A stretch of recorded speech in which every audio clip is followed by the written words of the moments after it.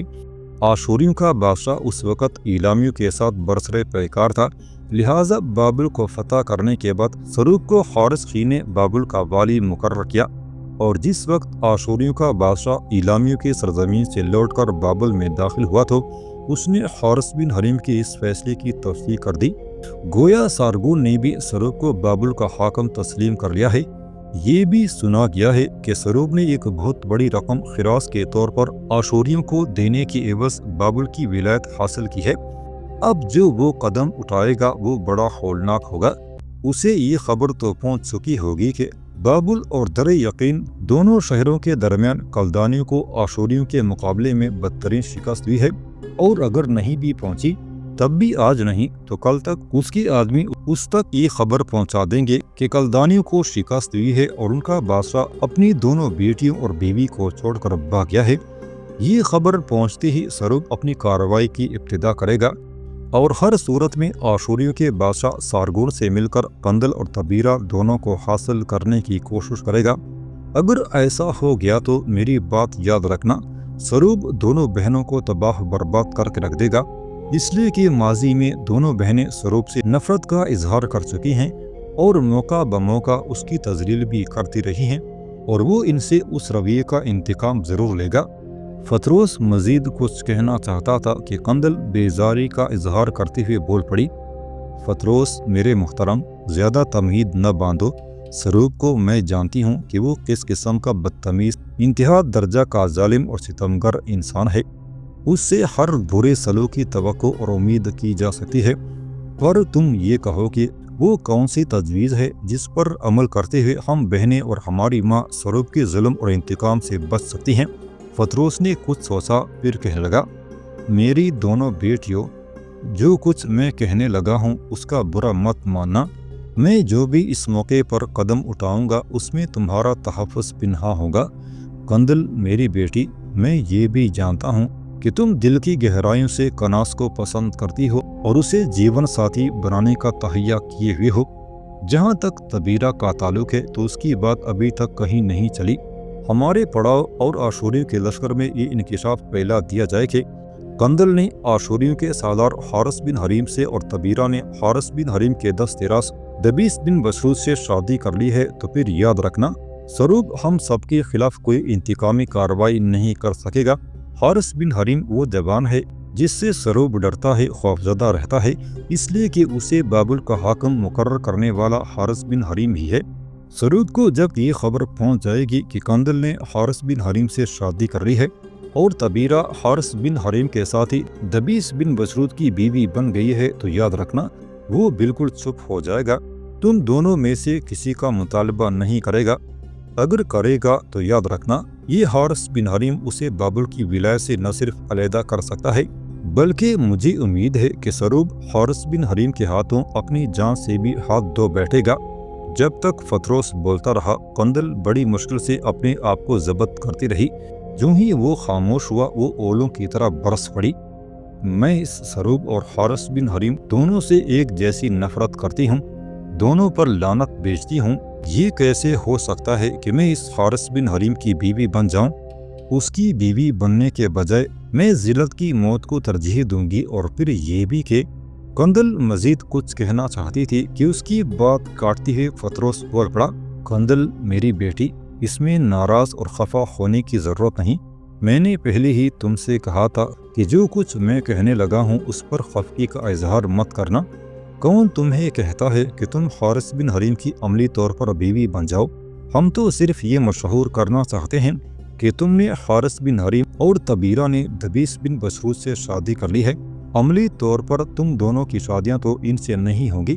ناپسندیدگی کا مظاہرہ کرتی ہوئی اس موقع پر قندل پھر بول پڑی، کہنے لگی،